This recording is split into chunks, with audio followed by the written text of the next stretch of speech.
پھر خدا نے نوح کو اور کل جانداروں کو اور کل چوپایوں کو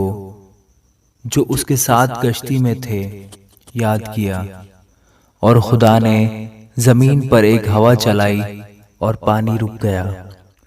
اور سمندر کے سوتے اور آسمان کے دریچے بند کیے گئے،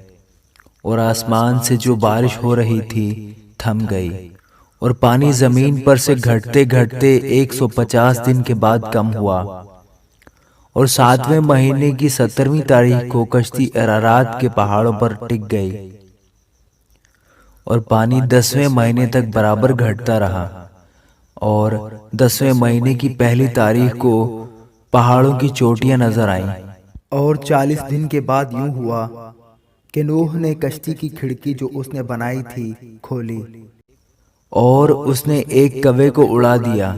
سو وہ نکلا، اور جب تک کہ زمین پر سے پانی سوکھ نہ گیا ادھر ادھر پھرتا رہا۔ پھر اس نے ایک کبوتری اپنے پاس سے اڑا دی تاکہ دیکھے کہ زمین پر پانی گھٹا یا نہیں، پر کبوتری نے پنجہ ٹکنے کی جگہ نہ پائی اور اس کے پاس کشتی کو لوٹ آئی، کیونکہ تمام روئے زمین پر پانی تھا۔ تب اس نے ہاتھ بڑھا کر اسے لے لیا اور اپنے پاس کشتی میں رکھا، اور 7 دن ٹھہر کر اس نے اس کبوتری کو پھر کشتی سے اڑا دیا، اور وہ کبوتری شام کے وقت اس کے پاس لوٹ آئی اور دیکھا تو زیتون کی ایک تازہ پتی اس کی چونچ میں تھی۔ تب نوح نے معلوم کیا کہ پانی زمین پر سے کم ہو گیا، تب وہ 7 دن اور ٹھہرا، اس کے بعد پھر اس کبوتری کو اڑایا، پر وہ اس کے پاس پھر کبھی نہ لوٹی۔ اور 600 پہلے برس کے پہلے مہینے کی پہلی تاریخ کو یوں ہوا کہ زمین سے پانی سوکھ گیا، اور نوح نے کشتی کی چھت کھولی اور دیکھا کہ زمین کی سطح سوکھ گئی ہے، اور دوسرے مہینے کی 27ویں تاریخ کو زمین بالکل سوکھ گئی۔ تب خدا نے نوح سے کہا کہ کشتی سے باہر نکل آ، تو اور تیرے ساتھ تیری بیوی اور تیرے بیٹے اور تیرے بیٹوں کی بیویاں، اور ان جانداروں کو بھی باہر نکال لا جو تیرے ساتھ ہیں، کیا پرندے، کیا چوپائے،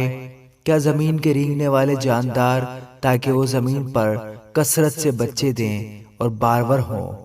اور زمین پر بڑھ جائیں۔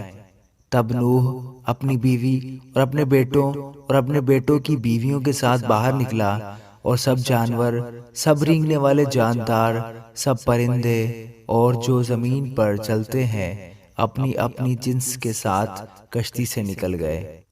تب نوح نے خداوند کے لیے ایک مذبح بنایا، اور سب پاک چوپایوں اور پاک پرندوں میں سے تھوڑے سے لے کر اس مذبح پر سوختنی قربانیاں چڑھائیں،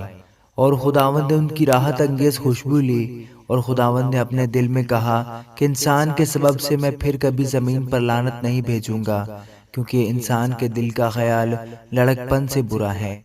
اور نہ پھر سے جانداروں کو جیسا اب کیا ہے ماروں گا، بلکہ جب تک زمین قائم ہے